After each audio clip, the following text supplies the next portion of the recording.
कितना बुरा था वो दिन जब मेरी माँ ने मेरी शादी तुमसे कर दी थी। तब से अब तक मैंने पेट भरकर खाना नहीं खाया। बस बस, मैं भी जा रहा हूँ। जब मैं लौट कर आऊंगा तो देखकर हैरान हो जाओगी। मेरे पीछे गाड़ियाँ होंगी और पंखों में होगा एक बड़ा बैग जिसमें तुम्हारे गहने ही गहने होंगे। बस तुम्हारी यही बातें सुनकर मेरी माँ ने मेरी शादी तुमसे करने की गलती की थी। वो 50 रुपए जो मैंने तुम्हें कल दिए थे वो मुझे दो। मैं भी कहूँ कि मुझसे मीठी मीठी बातें क्यों कर रहे हो। अब पता चला वो 50 रुपए लेना चाहते हो जो गलती से मुझे कल दे बैठे हो। गौरी, मुझे दूसरे जंगल भी तो जाना है। जब लौट कर आऊंगा तो तुम्हारे सारे उधार चुका दूंगा। किसी न किसी तरह कालू कौवा गोरी कौवे से 50 रुपए ले लेता है और वो दूसरे जंगल जाने के लिए निकल जाता है। वो जंगल कालू कौवे के लिए नया था, मगर वहाँ कालू कौवे की जानने वाली एक रानू चिड़िया रहती थी। कालू कौवे को रास्ते में एक बुलबुल मिलती है। बुलबुल, क्या तुम मुझे बता सकती हो कि इस जंगल में रानू चिड़िया कहाँ रहती है? वो सामने बड़े पेड़ों के पीछे पीपल के पेड़ पर है चिड़िया का घर। कालू कौवा अपना बैग उठाकर वहाँ से चलता है और वो जाकर चिड़िया के दरवाजे पर दस्तक देता है। कालू भैया, आप यहाँ कैसे? मैं यहाँ काम ढूंढने आया था। मेरे पास रहने को घर नहीं था। सोचा कि अपनी पुरानी दोस्त चिड़िया के पास चला जाता हूँ। आइए आइए कौवे भैया, ये घर आपका अपना ही है। रानू चिड़िया कालू कौवे को अपने घर में ले जाती है। कौवे भैया, आपकी पत्नी गोरी कैसी है? वैसी की वैसी है, हर समय मुझसे लड़ाई ही करती रहती है। कौवे भैया, आप इस जंगल में क्या काम करने आए हैं? मैं सोच रहा हूँ कि इस जंगल में सूखी लकड़ियाँ काट कर दूसरे जंगल जाकर बेचा करूँगा। रात हो जाती है। बातें करते करते रानू चिड़िया और कालू कौवा सो जाते हैं। आधी रात को कालू कौवा उठता है। वो चिड़िया को देखता है। रानू चिड़िया मीठी नींद सो रही थी। कालू कौवा आहिस्ता से दरवाजा खोलता है और निकल जाता है। दूसरे पेड़ पर कबूतर का घर था। कालू कौवा खिड़की से देखता है। कबूतर अपने घर में सो रहा था और उसकी पत्नी भी दूसरे घोंसले में सोई हुई थी। उन दोनों पति पत्नी को सोता हुआ देखकर कालू कौवा खिड़की के रास्ते उनके घर में घुस जाता है। कालू कौवा आहिस्ता से संदूक खोलता है। संदूक में लूसी कबूतरी के गहने पड़े हुए थे। कालू कौवा इधर उधर देखकर वो गहने उठाता है और वहां से भाग जाता है और वापस जाकर चुपके से सो जाता है। अगली सुबह हो जाती है। अगली सुबह जैसे ही लूसी कबूतरी अपना संदूक देखती है तो वो जोर जोर से रोने लगती है। कबूतर कबूतर जी उठिए, देखिए रात हमें कोई लूट कर ले गया है। कोई चोर मेरे सारे गहने चुरा कर ले गया है। मैं लुट गई, मैं बर्बाद हो गई। इस जंगल में तो कोई भी चोर नहीं था, तो अब ये चोर कहाँ से आ गया है? ये कौन कर सकता है? रानू चिड़िया भी लूसी की आवाज सुनकर उठ जाती है। कभी कभी भैया उठो, देखो ये शोर कैसा है। रानू बहन, मुझे तो बहुत नींद आ रही है। आप ही जाकर देखो कि ये शोर कैसा है। रानू चिड़िया कबूतर और लूसी के पास जाती है। लूसी बहन, क्या हुआ? आप रो क्यों रही हो? चिड़िया बहन, कोई चोर मेरे गहने चुरा कर ले गया है। ये तो बहुत बुरा हुआ। आज वो चोर तुम्हारे घर आया है, कल को वो मेरे घर में भी आ सकता है। ये बात पूरे जंगल में फैल जाती है। रानू चिड़िया घर जाती है तो कालू कौवा अभी तक सोया हुआ था। रानू चिड़िया कालू कौवे को जगाती है। कालू भैया उठ जाओ और जंगल जाकर अपना काम करो। चिड़िया, मैं बहुत थका हुआ हूँ। आज तो जी भर कर मैं अपनी नींद पूरी करूँगा। हाँ, कल से काम शुरू करूँगा। रानू चिड़िया नहीं जानती थी कि उसका दोस्त जो काम करने जंगल में आया है उसने वो काम रात ही कर लिया था। रानू चिड़िया दाना लेने चली जाती है और कालू कौवा घोंसले में ही सोया रहता है। रानू बहन, जो कौवा कल तुम्हारे घर में आया था वो कौन है? वो तो कालू कौवा है। उस बेचारे की पत्नी उससे बहुत लड़ाई करती है। वो इस जंगल में काम करने आया है। कल रात लूसी के गहने चोरी हुए हैं। कहीं वो कौवा चोर तो नहीं नहीं मिठू भैया, मैं उसे अच्छे से जानती हूँ। वो कौवा चोर नहीं है। हाँ, वो छोटा मोटा दाना जरूर चुरा लेता होगा, मगर वो मेरे घर में रहते हुए इतनी बड़ी चोरी नहीं कर सकता। रानू चिड़िया कालू कौवे की सफाई देती है। रात हो जाती है। रानू चिड़िया सारे दिन की थकी हुई सो जाती है और कालू कौवा दिन भर सोया था, इसलिए वो उठ जाता है। कालू कौवा आधी रात को चिड़िया के घर से निकलता है और वो उड़ता उड़ता तोते के घर तक पहुंच जाता है। कालू कौवा चुपके से तोते के घर में घुस जाता है। तोता और तोती अपने घोंसले में सोए हुए थे। कालू कौवा हरियाली तोती के गहने अलमारी में से निकालकर वहां से भाग जाता है। सुबह होते ही हरियाली तोती शोर मचाती है। मिठू जी, मेरे गहने कहाँ गए? मैं लुट गई, मैं बर्बाद हो गई। वो गहने तो मैंने जमा कर रखे थे ताकि मैं अपना नया घर बना सकूं। पता नहीं हरियाली, कौन है वो चोर जो हमारी मेहनत की कमाई चुरा कर ले गया है। कालू कौवा फिर से सोया हुआ था और चिड़िया उठ जाती है। जैसे ही चिड़िया बाहर निकलती है तो तोते के घर के बाहर पक्षी जमा थे। चिड़िया, मुझे तुम्हारे घर में रहने वाले कौवे पर शक है। जब से वो इस जंगल में आया है तब से हमारे जंगल में चोरियां ही हो रही है। मिठू भैया, ऐसे किसी पर शक करना अच्छी बात नहीं है। रानो, अगर वो कौवा चोर नहीं है तो फिर कौन है चोर? पहले तो कभी इस जंगल में किसी की चोरी नहीं हुई। वो कौवा तो अभी तक मेरे घर में सो रहा है, आप मेरे साथ आकर देख लें। फिर मिठू तोता और कबूतर चिड़िया के साथ जाते हैं, परंतु कालू कौवा घर में नहीं था। अरे, वो कौवा कहाँ गया और उसका बैग भी नहीं है। देखा चिड़िया, मैं ना कहता था कि वो कौवा ही चोर है। चिड़िया, जल्दी चलो, कहीं वो कौवा भाग न जाए। फिर वो तीनों जल्दी से कालू कौवे की खोज में निकलते हैं। कालू कौवा अपना बैग लिए एक पेड़ के नीचे बैठा हुआ था। वो तीनों कौवे के पास जाते हैं। इतनी आसानी से नहीं जाने देंगे हम तुम्हें चोर कौवे। चोर? चिड़िया, ये मिठू क्या कह रहा है? फिर कबूतर वो बैग छीन लेता है जिसमें सारे गहने पड़े हुए थे। चिड़िया, देखा तो चोर पकड़ा ही गया। कौवे, तुमने धोखा दिया, मेरे ही घर में रहकर मेरे दोस्तों को लूटते रहे, तुम बहुत बुरे हो। फिर वो सारे कालू कौवे को बहुत मारते हैं। मारते मारते वो कालू कौवे के पंख ही तोड़ देते हैं। जंगल में बहुत सर्दी पड़ रही थी। इस सर्दी में मानो सब कुछ थम सा गया था। जंगल के सभी पक्षी अपने अपने घरों में रजाई ओढ़े बैठे थे, मगर ऐसी ठंडी में जंगल के कुछ पक्षी दाने की तलाश में निकल गए थे। वहीं इतनी सर्दी में टुन्नू चिड़ा चील के खेतों में काम कर रहा था।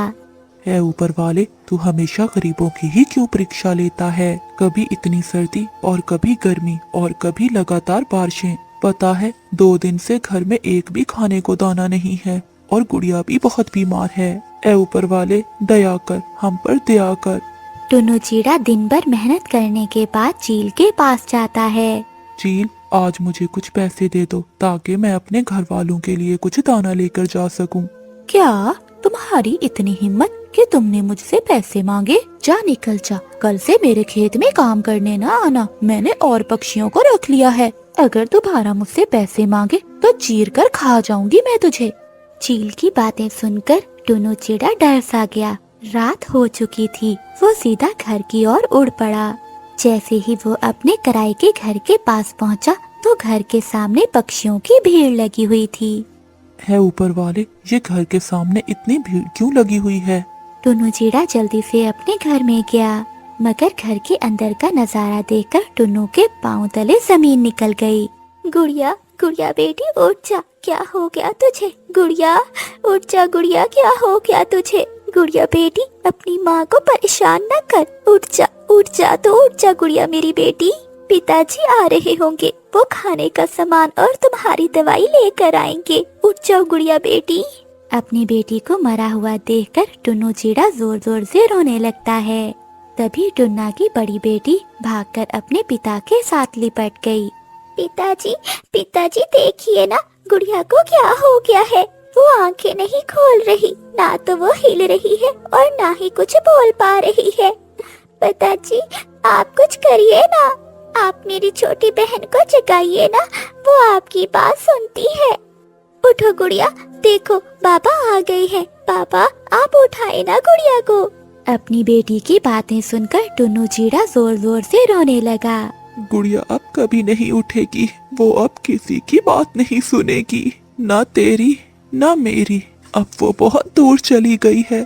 टुन्नू चिड़िया घर के बाहर बैठा हुआ था। उसे ऐसे लगा कि उसकी गुड़िया उसे बुला रही है, लेकिन वो सब तो एक भ्रम था। गुड़िया तो अब वहाँ चली गई थी जहाँ से कोई भी लौट कर नहीं आ सकता। अभी गुड़िया को गुजरे हुए 3 दिन ही हुए, लेकिन कुछ पक्षी बहुत पत्थर दिल होते हैं। उन्हें कोई फर्क नहीं पड़ता कि किसी की जिंदगी में क्या घटना घटी है, उनको तो बस पैसे से ही मतलब होता है। ऐसे ही पत्थर दिल था कालू कौवा, जो टुन्नू चिड़िया के पास आता है। देख टुन्नू, मुझे कोई फर्क नहीं पड़ता कि तुम्हारे यहाँ कौन जिया है और कौन मरा है। मुझे बस मेरे पैसे चाहिए। 3 महीने का किराया है, मुझे वो तुम अभी के अभी दे दो। कालू मालिक, थोड़ा सा रहम कीजिए, मैं किराए के पैसे जल्द लौटा दूंगा। कब टुन्नू, कब? जब तू भी अपनी बेटी की तरह मर जाएगा तब। मैं यहाँ तुम्हारी सेवा के लिए नहीं बैठा। मेरे पैसे दो, नहीं तो वरना ये घर खाली कर दो। कालू कौवे ने टुन्नू चिड़िया की एक भी बात ना सुनी और उन्हें घर से बाहर निकाल दिया। फिर टुन्नू चिड़िया अपने दोस्त कबूतर के पास जाता है और दरवाजा खटखटाता है। अंदर से कबूतर बाहर आता है। अरे टुन्नू, तुम परिवार के साथ यहाँ क्या कर रहे हो? कबूतर दोस्त, तू तो मेरा बहुत अच्छा दोस्त है। कालू मालिक ने मकान खाली करवा लिया है, हमारे पास रहने को कोई और ठिकाना नहीं है, इसलिए हम तेरे पास आए हैं ताकि तू हमें एक रात रहने दे। टुन्नू, रहने तो मैं दे देता, तू मेरा बहुत अच्छा दोस्त है, मगर मेरा घर बहुत कमजोर है, वो हम सब का बोझ बर्दाश्त नहीं कर पाएगा। तुम यहाँ से चले जाओ, मैं तुम्हें अपने घर में नहीं रख सकता। कबूतर की ये बात सुनकर चिड़ियाओं का परिवार बहुत दुखी हुआ। टुन्नू चिड़िया और उसका परिवार इतनी ठंडी में बाहर थे। वो तीनों एक पेड़ के नीचे बैठ जाते हैं। टुन्नू जी, अब हम क्या करेंगे? हम कहाँ जाएंगे इतनी ठंडी में? अब तो चील ने भी आपको काम से निकाल दिया है, हम दाने का इंतजाम कहाँ से करेंगे? तुम चिंता ना करो रानो। वो परिवार सारा दिन इधर उधर उड़ते रहे। अब रात होने को थी। उनके पास ना तो कुछ खाने को था और ना रहने का ठिकाना। रानू चिड़िया और उसकी बेटी अब बहुत थक चुके थे। बाबा, बहुत भूख लग रही है और ठंड भी। बाबा, क्या मैं भी भूख और ठंड से गुड़िया की तरह मर तो नहीं जाऊंगी? अरे बेटी, ये तुम कैसी बातें कर रही हो? सब ठीक हो जाएगा।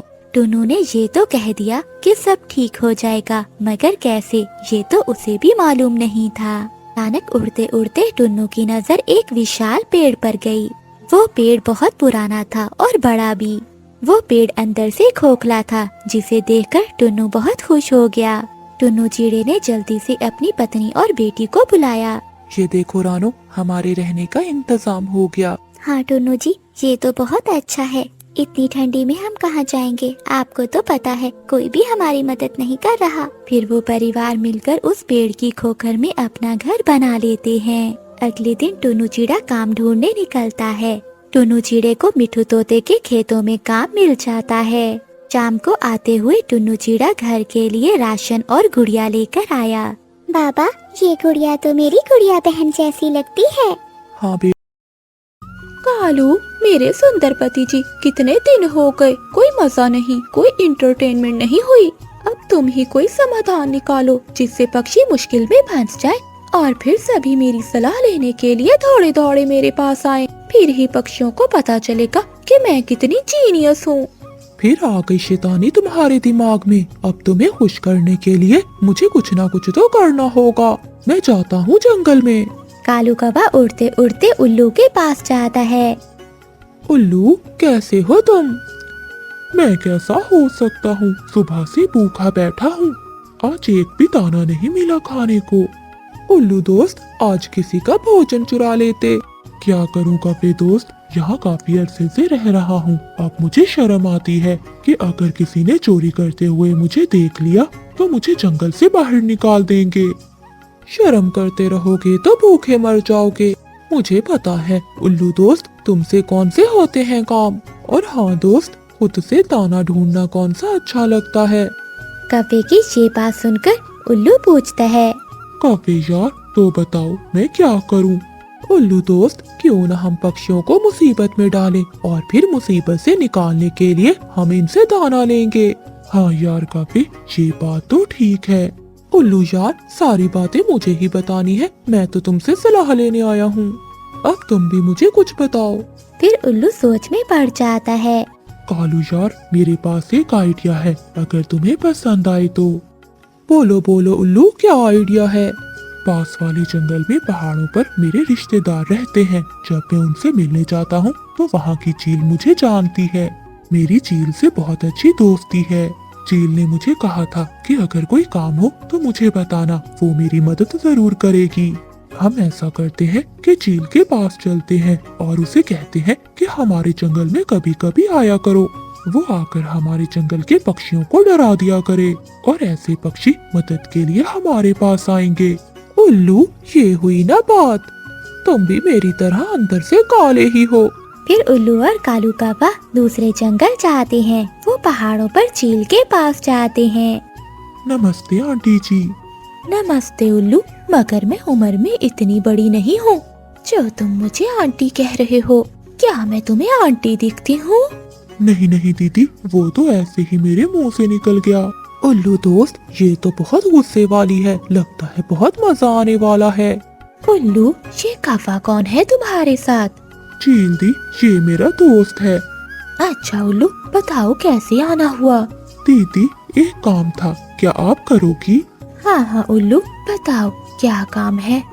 बात ये है कि हमारे जंगल में बहुत शांति है, लेकिन ये जो मेरा दोस्त है कालू कौवा, इसकी पत्नी को ये बात पसंद नहीं। और वैसे भी उस जंगल का कोई भी पक्षी हमारी इज्जत नहीं करता। हम चाहते हैं कि आप 1-2 दिन हमारे जंगल का चक्कर लगाएं और थोड़ा डराएं पक्षियों को। इससे हमारी थोड़ी इज्जत भी बढ़ जाएगी और जब फिर पक्षी हमारे पास मदद के लिए आएंगे तो हम उनकी मदद करने के साथ उनसे दाना लेंगे। उल्लू, तुम्हारा दोस्त कालू तो बहुत तेज है। अरे कौवे, इतनी बड़ी प्लानिंग। मुझे ये बताओ कि पक्षियों को डराना ही है या फिर थोड़ा खा भी सकती हूँ? चील दी, जैसे आपको अच्छा लगे, बस खौफ फैलाना है आपने जंगल में। अब तुम दोनों जाओ, मैं कल सुबह आ जाऊंगी। और फिर कौवा और उल्लू वहाँ से अपने घर के लिए चले जाते हैं। कालू जी, क्या हुआ? कोई बना प्लान? कोरी, तुम कल खुश हो जाओगी क्योंकि जंगल के सभी पक्षी आएंगे तुम्हारे पास मदद लेने। सच में कालू जी, कल तो बहुत मजा आने वाला है। अगली सुबह हो जाती है और वो चील सुबह सुबह जंगल में आ जाती है और वो पूरे जंगल में मंडलाने लगती है। चील को देखकर सभी पक्षी बहुत डर जाते हैं।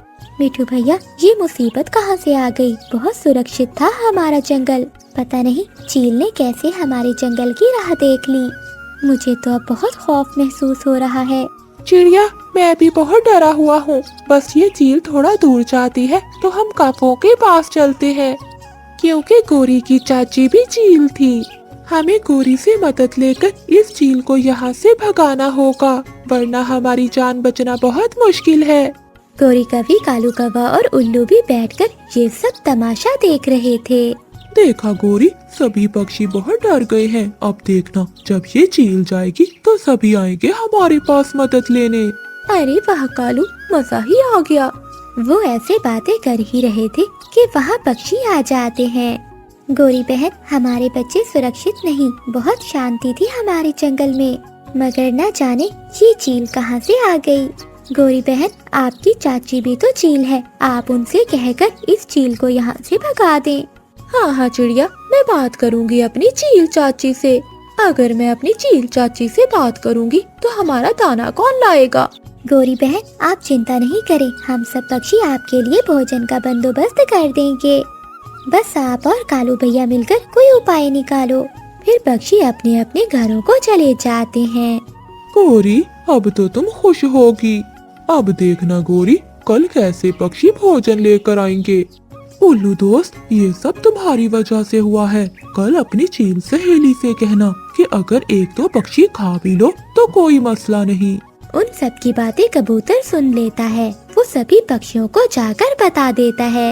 हाँ चिड़िया, ये उल्लू और कौवे की चाल है और वो ये भी कह रहे थे कि अगर वो चील किसी पक्षी को खा भी ले तो कोई बात नहीं। कबूतर भैया, ये तो बहुत बुरा किया उन उल्लू और कौवों ने मिलकर। चिड़िया, मेरे पास एक उपाय है। हाँ हाँ मिठू भैया, बताइए। चिड़िया, हम आज रात ही ये जंगल छोड़कर चले जाते हैं। हम सब सागर वाले जंगल में जाएंगे, वहाँ भी तो हमारे घोंसले हैं। अगर हमने देर की तो वो चील हम में से किसी न किसी को कल खा जाएगी। हाँ मिठू भैया, हम ऐसा ही करते हैं। फिर रातों रात वो सब पक्षी वो जंगल छोड़कर सागर वाले जंगल की ओर चले जाते हैं। अगली सुबह चील फिर से आ जाती है, मगर आज जंगल खाली था। कालू कौवा, गोरी कवि और उल्लू भी बहुत परेशान थे कि सभी पक्षी कहाँ चले गए हैं। सुनो बाजो, क्या तुम देख रहे हो? वो सामने चील किसी के शिकार में उड़ रही है। हाँ, हम सब देख रहे हैं।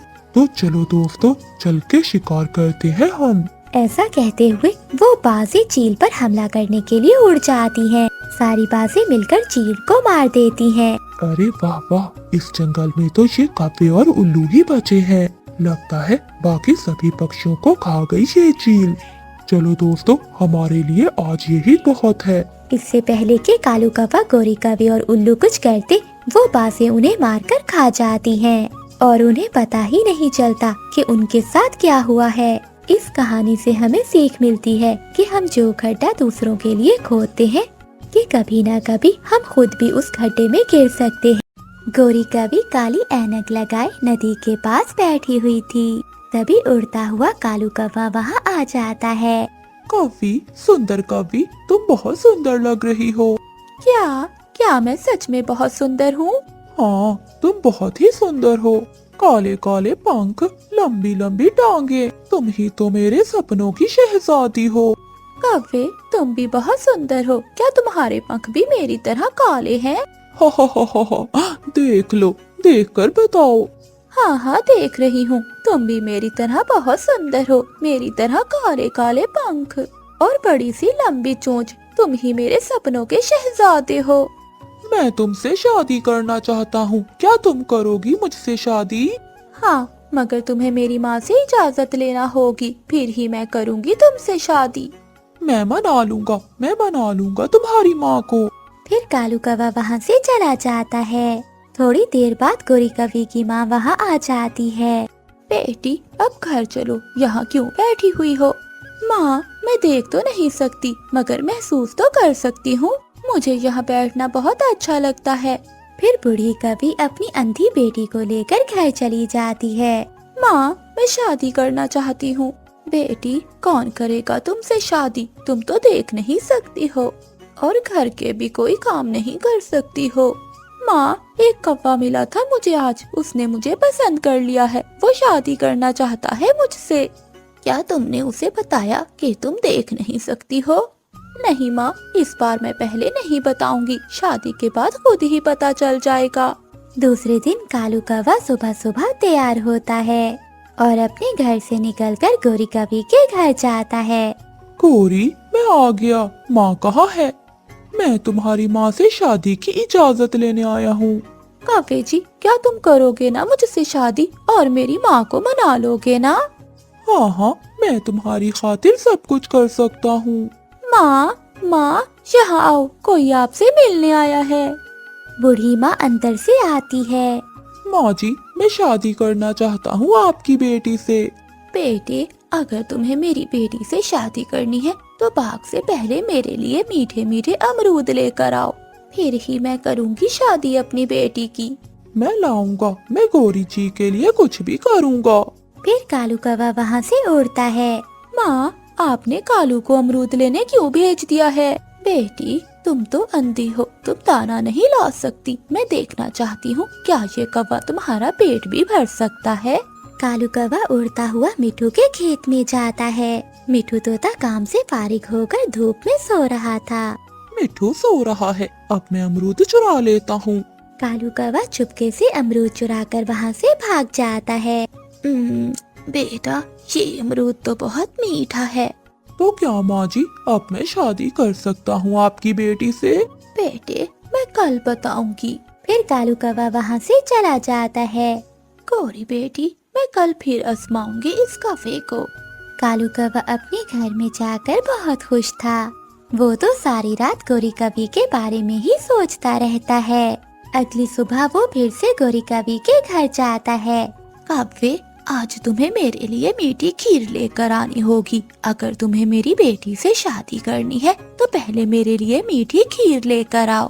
मीठी खीर? हाँ माँ जी, मैं जरूर ले आऊँगा। मैं मीठी खीर ले आऊँगा। कालू जी, मेरी खातिर कर कर दिखाना। मेरी माँ की परीक्षा में पूरा उतरना। गौरी जी, आप चिंता नहीं करो, मैं लाऊंगा। मैं मीठी खीर जरूर लाऊंगा। फिर कालू कौवा वहाँ से उड़ता है और चिड़िया के पास जाता है।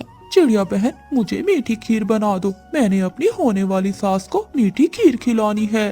कालू भैया, ये आपकी होने वाली सास कौन है? बेरी के पेड़ पर है गौरी कवि का घर। वो बहुत सुंदर है। अगर मैं उसकी माँ की परीक्षा में पूरा उतरा तो वो मेरी शादी कवि से कर देगी। कालू भैया, आजकल धोखा भी हो जाता है। अच्छी तरह से जांच कर लेनी थी आपने। नहीं नहीं चिड़िया, मैंने सारी जांच कर ली है। वो कवि बहुत खूबसूरत है और सुंदर भी है। नीली नीली आँखें हैं उसकी। फिर रानू चिड़िया कालू कौवे के लिए मीठी खीर बनाती है और उसे दे देती है। कालू कौवा मीठी खीर लेकर गौरी कवि के घर जाता है। मुझे पता था कालू जी आप जरूर कर लोगे। माँ जी, क्या अब मैं शादी कर सकता हूँ? हाँ हाँ बेटे, अब तुम शादी कर सकते हो। अगले दिन कालू कौवा चिड़िया और तोते को साथ लेकर आता है और कालू कौवे की शादी हो जाती है। कालू, तुम्हारी दुल्हन ऐनक क्यों नहीं उतार रही है?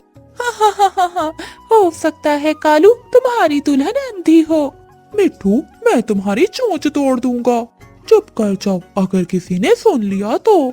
फिर कालू कौवा गौरी कवि को ब्याह कर अपने घर ले जाता है। कालू जी, ये घर तो बहुत सुंदर है और बड़ा भी। ये कवि पागल है, मेरे टूटे हुए घर को सुंदर कह रही है। हाँ हाँ, मेरा घर बहुत सुंदर है, मेरी माँ ने बनाया था। गौरी जी, अब ये ऐनक उतार भी दो। क्या तुम ऐनक रात को भी लगाती हो? नहीं नहीं कालू जी, मैं तो बस सोने के समय ही ये ऐनक उतारती हूँ। गौरी कवि की इस बात से कालू कौवे को शक पड़ जाता है और वो उड़कर दूसरी जगह जाकर बैठ जाता है। पति जी, मैं घर का ध्यान रखूंगी और तुम दाना ले आया करना। मैं और कोई काम नहीं कर सकती। माँ ने शुरू से ही मुझे कोई काम नहीं करने दिया। कालू कौवे की दुल्हन दूसरी तरफ देखकर बातें किए जा रही थी। इसका मतलब ये कवि अंधी है। मैं यहाँ हूँ, वहाँ नहीं। अपनी ऐनक उतार दो, मुझे सब मालूम हो गया है। आखिर कब तक तुम ये छुपाओगी? पति जी, मुझसे कोई शादी नहीं करता था, इसलिए मैंने इतनी बड़ी बात आपसे छुपाई। हा, गौरी, अब ये ऐनक उतार दो। अब हमारी शादी हो गई है। अब तुम अंधी हो या लंगड़ी, इससे कोई फर्क नहीं पड़ता। अब तुम मेरी पत्नी हो और मैं भी कोई जवान नहीं हूँ। अगर तुम मुझे देख लेती तो मुझसे कभी भी शादी ना करती। ये सुनकर गौरी कवि हंसने लगती है।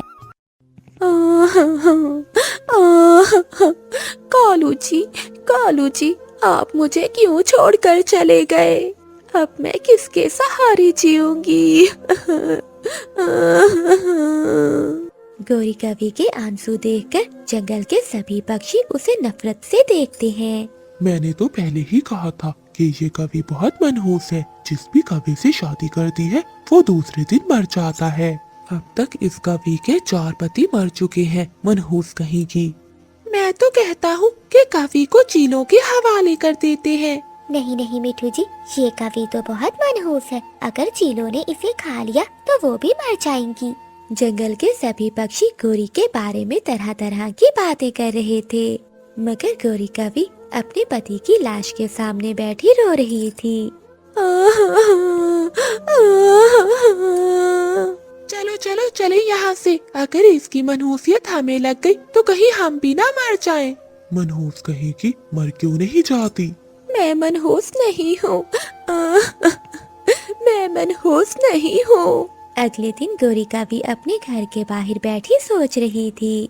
ऐ ऊपर वाले, मैं जब भी शादी करती हूँ तो मेरा पति न जाने क्यों मर जाता है। क्या मुझे कभी पति का प्यार नहीं मिलेगा? एक दिन गौरी कवि जंगल से जा रही थी तो वो एक बुलबुल के बच्चे को रोता हुआ देखती है। क्या हुआ बेटा, तुम रो क्यों रहे हो? आंटी, मुझे बहुत भूख लगी है। बेटे, तुम्हारी माँ कहाँ है? मेरी माँ कहीं चली गई है। रो नहीं बेटा, मैं तुम्हारे लिए कोई फल लेकर आती हूँ। रोते हुए बच्चे पर तरस खाकर गौरी कवि उसे कुछ फल लाकर देती है, लेकिन वो फल जहरीले थे, जिसे खाने के बाद बुलबुल के बच्चे की मौत हो जाती है। ए ऊपर वाले, ये क्या हो गया? ये बच्चा तो मर गया। बेटा उठो, वरना जंगल वाले मुझे फिर से मनहूस कहेंगे। तभी वही बुलबुल आ जाती है। अरे मनहूस कवि, तू यहाँ क्या कर रही है? और ये मेरे बेटे को क्या हो गया है? बुलबुल बहन, तुम्हारा बेटा तो मर गया। क्या कवि, तुमने मेरे बेटे को भी मार दिया? मनहूस कहीं की। बुलबुल बहन, मैंने तुम्हारे बेटे को नहीं मारा, बस उसे कुछ फल ला कर दिए थे। मनहूस कवि, तेरा साया मेरे बेटे पर पड़ते ही तो उसे भी खा गई। मनहूस कहीं की। बुलबुल को रोता सुनकर जंगल के पक्षी भी वहाँ आ जाते हैं। क्या हुआ बुलबुल, तुम ऐसे क्यों रो रही हो? ये काली कवि, ये मनहूस कवि ने मेरे बेटे को मार दिया। मेरा विश्वास कीजिए, मैंने इसे नहीं मारा। हमें इस मनहूस काली कवि को जंगल से निकाल देना चाहिए, वरना एक दिन ये हम सबको भी ऐसे ही खा जाएगी। हाँ मिठू, तुम बिल्कुल ठीक कह रहे हो। इस काली कवि को हमारे जंगल में रहने का कोई अधिकार नहीं है। फिर जंगल के सभी पक्षी गौरी कवि को जंगल से बाहर निकाल देते हैं। जंगल से निकाले जाने पर गौरी कवि नदी के किनारे पर जाती है। लगता है जंगल के पक्षी बिल्कुल ठीक कह रहे हैं, मैं मनहूस हूँ। अगर मैं सच में मनहूस हूँ तो मुझे जीने का कोई अधिकार नहीं है। ऐसे मनहूस बनकर जीने से मेरा मर जाना ही अच्छा है। मेरे मर जाने से मौत का सिलसिला खत्म हो जाएगा और जंगल के सभी पक्षी खुशी खुशी से रहेंगे। मैं पानी में डूबकर अपनी जान दे दूंगी। जैसे ही गौरी कवि छलांग लगाने जाती है तो वहाँ मीनू मौसी आ जाती है। क्या हुआ कवि, भरी जवानी में क्यों डूबने जा रही हो? मौसी, मुझे मरने से मत रोको, मुझे मर जाने दो। कवि, ऐसी क्या बात है जो तुम अपनी जान देने जा रही हो? जंगल के सभी पक्षी मुझे मनहूस समझते हैं, इसलिए मैं जीना नहीं चाहती। कवि, मेरे साथ भी ऐसा ही हुआ था। क्या मौसी, तुम्हें भी सब मनहूस समझते थे? हाँ कवि, मगर मैंने मुसीबत का सामना किया। तुम भी मुसीबत का सामना करना सीखो, फिर देखना एक दिन तुम्हारे जीवन में बहुत सारी खुशियाँ आएंगी। मीनू मौसी की बातें सुनकर गौरी कवि ने मुसीबतों से लड़ने का फैसला कर लिया। तुम्हारी बात ठीक है मौसी, अब मैं मरूंगी नहीं बल्कि लड़ूंगी। ये हुई ना बात, अब हम दोनों दोस्त बनकर रहेंगी। फिर मीनू मौसी और गौरी कवि कुछ दिन साथ रहती हैं। एक दिन एक कौवा मीनू मौसी के पास आता है। मीनू मौसी, ये कौन है? डरो नहीं गौरी, ये भी मेरा दोस्त है। ये भी तुम्हारी तरह बहुत दुखियारा है। मीनू मौसी, ये कवि कौन है? फिर मीनू मौसी गौरी कवि के बारे में सारा बताती है। अच्छा मीनू मौसी, ये भी हमारी तरह मुसीबत की मारी है। एक बात पूछूं कवि जी? हाँ हाँ पूछो। आपके साथ क्या हुआ था? मुझे भी जंगल के वासियों ने मनहूस कहकर निकाल दिया था। मगर आपके साथ ऐसा क्या हुआ था कि जंगल के पक्षियों ने आपको बाहर निकाल दिया? मैं अपनी पत्नी के लिए मीठे फल लाया था। मेरी पत्नी वो फल खाते ही मर गई। क्या इस बात पर जंगल के पक्षियों ने आपको बाहर निकाल दिया? नहीं कवि, मुझे कुछ दिनों बाद एक बहुत बड़ी बीमारी लग गई। मुझे जंगल के पक्षियों ने मेरे बच्चों के साथ बाहर निकाल दिया। कौवा रोने लगता है। कवि जी, आप रोइए नहीं, मैं आपके बच्चों की माँ बनकर उनकी रक्षा करूँगी। ये सुनकर वो कौवा बहुत खुश हो जाता है। क्या तुम सच कह रही हो?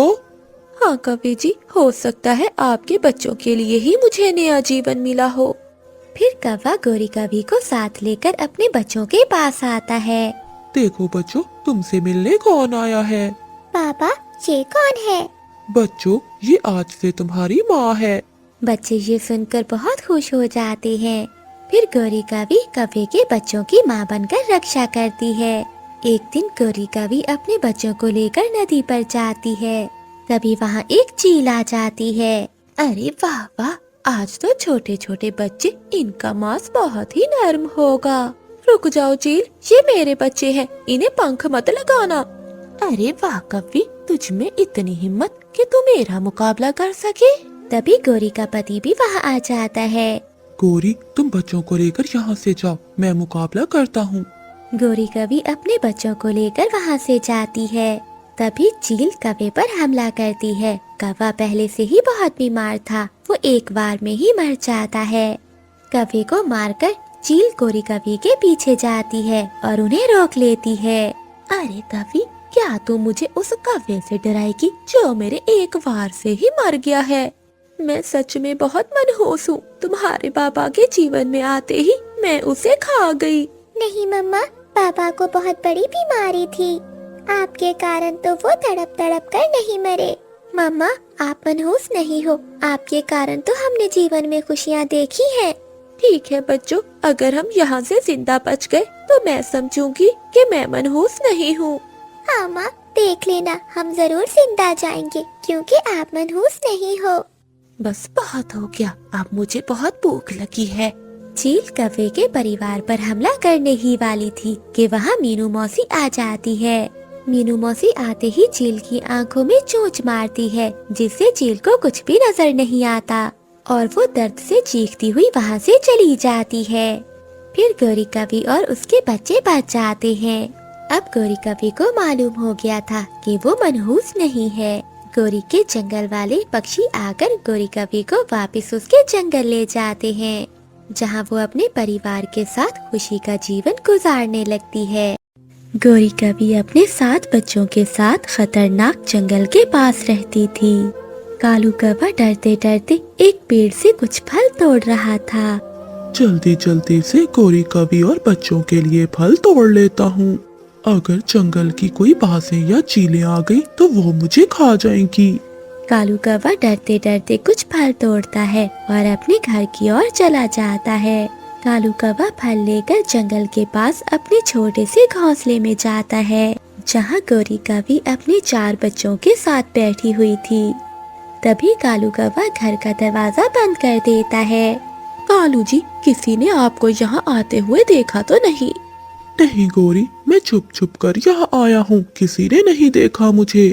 कालू जी, पास के जंगल के जालिम पक्षियों को पता नहीं चलना चाहिए कि हम अपने बच्चों के साथ यहाँ रहते हैं, वरना वो जालिम चीलें हमारे बच्चों और हमें खा जाएंगी। गौरी, पता है मुझे, इसीलिए घर में आने से पहले मैं बाहर देर तक खड़ा रहता हूँ। अच्छा गौरी, तुम बच्चों को ये फल खिलाओ, मैं नदी से पानी लेकर आता हूँ। माँ, तुम हमें बाहर खेलने क्यों नहीं जाने देती हो? हमें सारा दिन घर में रहना अच्छा नहीं लगता। मुन्नी बेटा, अभी तुम सब बहुत छोटे हो, यहाँ बाहर हर जगह बहुत खतरा है। वो सब जालिम पक्षी तुम जैसे मासूम बच्चों को खा जाएंगे। माँ, क्या वो जालिम चीलें हमें भी खा जाएंगी? नहीं बच्चों, जब तक मैं तुम्हारे साथ हूँ तुम्हें कोई कुछ नहीं कह सकता। फिर कालू कौवा भी पानी ले आता है। वो सब पानी पीकर सो जाते हैं।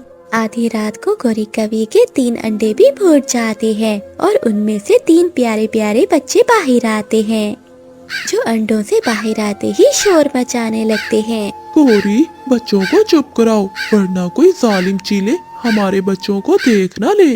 तभी बाहर कुछ पक्षियों की आवाजें आती हैं। ये सुनकर कालू कौवा बाहर देखता है। तभी सामने 2 गिद्धे बैठी हुई थीं। गौरी, बच्चों को चुप कराओ, वरना वो गिद्धे यहाँ आकर हमारे बच्चों को ले जाएंगी। अरे भाई, अभी तो बच्चों की आवाजें आ रही थी। पता नहीं, यहाँ तो कोई भी दिखाई नहीं दे रहा। लगता है वो पक्षी कहीं दूर चले गए हैं। चलो हम उन्हें जंगल में ही देखते हैं। गौरी, अच्छा ही हुआ कि वो जालिम गिद्धे यहाँ से चली गई। आज तो इन छोटे बच्चों ने हमें मरवा ही दिया था। अगली सुबह कालू कौवा बच्चों के लिए फल लेने जाता है और गौरी कवि घर में बैठकर अपने 7 बच्चों की रक्षा करती है। ऐसे ही कुछ दिन बीत जाते हैं। एक दिन गौरी कवि और कालू कौवा अपने 7 बच्चों को लेकर बाहर बैठे हुए थे। तभी दूर जंगल से वो जालिम गिद्धे उन्हें देख लेती हैं। अरे भाई, वो देखो कौवे और कौवे के बच्चे। चलो भाई जल्दी करो, मेरे तो मुंह में अभी से पानी आ रहा है। भाई रुक जाओ, हम अभी इनका शिकार नहीं कर सकते। अगर हमने इनका अभी शिकार किया तो हमें अपना आधा हिस्सा जंगल के राजा बाज को देना होगा। लेकिन भाई, राजा बाज कहाँ है? उसे भला कहाँ पता चलेगा कि हमने इन बच्चों का शिकार किया है। भाई, हम इनका शिकार आज नहीं कल करेंगे, क्योंकि कल जंगल में बास के बेटे की शादी है। जंगल के सभी पक्षी कल राजा के बेटे की शादी पर जाएंगे और हम इनका शिकार कर लेंगे। राजा बास ने अपने जंगल में एक कानून बनाया था कि कोई भी अपने जंगल में शिकार नहीं करेगा। अगर कोई शिकार करते हुए पकड़ा गया तो उसे हमेशा के लिए काल कोठरी में बंद कर दिया जाएगा। अगले दिन शाम को गोरी कौवी घर में बैठी कालू कौवे का इंतजार कर रही थी। अरे कालू, अभी तक घर क्यों नहीं आए? ये तो सुबह से घर से निकले हुए हैं, अभी तक आए क्यों नहीं? क्या हुआ माँ, आप इतनी परेशान क्यों हो? बच्चों, तुम्हारे पापा सुबह से जंगल में गए हुए हैं और अभी तक लौट कर नहीं आए। पहले तो कभी उन्हें इतना समय नहीं लगा। मेरा मन बहुत घबरा रहा है, कहीं उन्हें कुछ हो न गया हो। नहीं माँ, पिताजी ठीक होंगे। मगर मेरा मन नहीं मान रहा। मुन्नी बेटा, तू अपने बहन भाइयों के साथ यहीं रह और अंदर से दरवाजा बंद कर लेना। मैं जंगल में तेरे पिताजी को देखने जा रही हूँ। जब तक मैं ना आऊँ दरवाजा ना खोलना। गोरी कौवी पहली बार अपने बच्चों को घर में अकेला छोड़कर बाहर जाती है। तभी सातों बच्चे घर के अंदर बैठ जाते हैं। थोड़ी देर बाद गोरी कौवी के छोटे 3 बच्चे रोने लगते हैं। तभी रानू चिड़िया और मीठू तोता बाहर से गुजर रहे थे। वो बच्चों की आवाज सुनकर रुक जाते हैं। मीठू भैया रुके, ये तो किसी बच्चों की आवाजें हैं। चिड़िया, तुम अपनी जान बचाओ। तुम्हें पता है ना ये जंगल कितना खतरनाक है। चलो यहाँ से। तभी रानू चिड़िया और मीठू तोते को चीलों की आवाजें सुनाई देती हैं। मीठू भैया, लगता है वो जालिम पक्षी इसी ओर ही आ रहे हैं।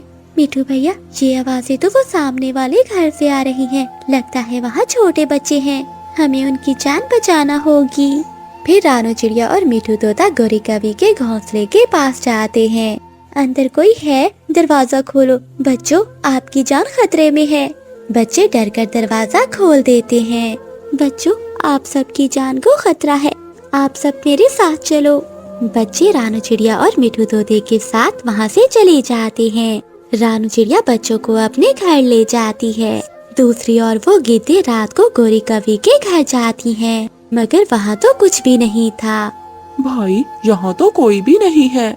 मुझे लगता है वो सब जंगल छोड़कर चले गए हैं।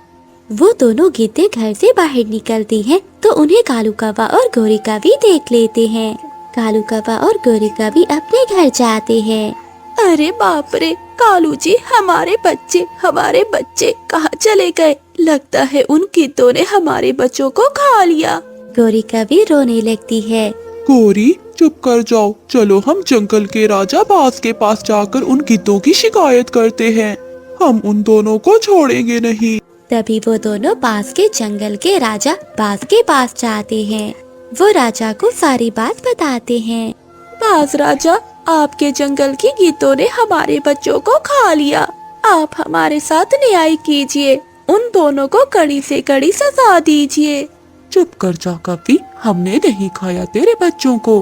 बास राजा, आप इनकी बात क्यों सुन रहे हैं? ये तो हमारे जंगल की है भी नहीं। हाँ बास राजा, ये तो इस जंगल के हैं भी नहीं। आप इन्हें हमारे हवाले कर दीजिए, हम आप तक आधा हिस्सा पहुंचा देंगे। सुनो कौवे, इस जंगल में सिर्फ इस जंगल के पक्षियों की ही बातें सुनी जाती हैं। सुनोगी तो इन्हें लेकर यहाँ से चले जाओ। इनके साथ जो भी करना है करो। फिर वो गिद्धे कौवों को लेकर अपने जंगल से बाहर चली जाती हैं। वो कौवों पर हमला करने ही वाली थीं कि पास के जंगल की महारानी चील और चिड़िया मीठू तोता सब आकर उन गिद्धों पर हमला कर देते हैं। गिद्धे मुश्किल से अपनी जान बचाकर वहाँ से भागती हैं। आप सबने हमारी जान क्यों बचाई? मैं भी मर जाना चाहती हूँ। मेरे बच्चे नहीं तो मैं जिंदा रहकर क्या करूँगी? कौवी बहन, आप चिंता नहीं करें, आपके बच्चे मेरे पास हैं। फिर रानू चिड़िया गोरी कौवी को सारी बात बताती है।